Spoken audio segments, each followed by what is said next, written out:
नमस्कार, मैं हूं डॉक्टर शैलेश मोदनवाल। श्रेया ज्योतिष केंद्र में आप सभी का हार्दिक स्वागत करता हूं। जैसा कि वासंतिक नवरात्रि चल रहा है, नवरात्र में कुंवारी कन्याओं के पूजन का बहुत बड़ा फल प्राप्त होता है। आइए जानते हैं इसकी पौराणिक कथा। सबसे पहले कन्याओं का पूजन किसने किया था? एक बार देवराज इंद्र माँ को प्रसन्न करने के लिए ब्रह्मा जी से उपाय पूछने लगे कि किस प्रकार माँ दुर्गा को प्रसन्न किया जा सकता है और उनकी कृपा प्राप्त की जा सकती है। ब्रह्मा जी ने देवराज इंद्र को कन्या पूजन करने के लिए कहा। तब देवराज इंद्र ने 9 कन्याओं का पूजन कर उनके चरण धोकर उनको भोजन प्रसाद खिलाकर दक्षिणा देकर उनसे आशीर्वाद मांगा। इस पर मां प्रसन्न होकर उनको दर्शन दिया। तो इस प्रकार तभी से नवरात्रि में कन्या पूजन होने लगा और कन्या पूजन का बहुत बड़ा महत्व है। ऐसी मान्यता है कि कन्याओं में देवी का रूप होता है, इसलिए उनकी पूजा करने से देवी प्रसन्न होती हैं। कन्या पूजन से घर में सुख समृद्धि और शांति आती है और सभी प्रकार के कष्ट दूर होते हैं। कन्याओं को भोजन कराकर उन्हें सम्मान देकर माता को प्रसन्न किया जाता है, जिससे वे भक्तों को आशीर्वाद देती हैं। कन्या पूजन करने से धार्मिक और आध्यात्मिक ज्ञान में वृद्धि होती है।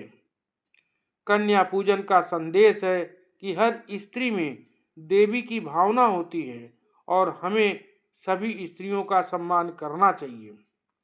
नवरात्रि में कन्या पूजन का विशेष महत्व होता है। खासकर अष्टमी और नवमी के दिन अवश्य कन्या पूजन करना चाहिए। कन्याओं को स्नान करा के उन्हें साफ और नए वस्त्र पहनाए जाते हैं। फिर उन्हें भोजन कराया जाता है और दक्षिणा दी जाती है। नवरात्र के पावन दिनों में माँ के 9 स्वरूपों की पूजा की जाती है, जो निम्नवत है। प्रथमं शैलपुत्री च, द्वितीयं ब्रह्मचारिणीं, तृतीयं चंद्रघंटेति, कूष्मांडेति, चतुर्थकं पंचमं स्कंदमातेति, षष्ठं कात्यायनीति च, सप्तमं कालरात्रीति, महागौरीति चाष्टमं, नवमं सिद्धिदात्री च, नव दुर्गा प्रकृता उक्तानि एतानि नामानि नव दुर्गा प्रकृता। तो ये 9 दुर्गा का स्वरूप है। इसीलिए माँ कुंवारी कन्याओं को भोजन कराने के लिए 9 कन्याओं को आमंत्रित किया जाता है। 9 कन्याओं में देवी के 9 स्वरूपों का वास होता है।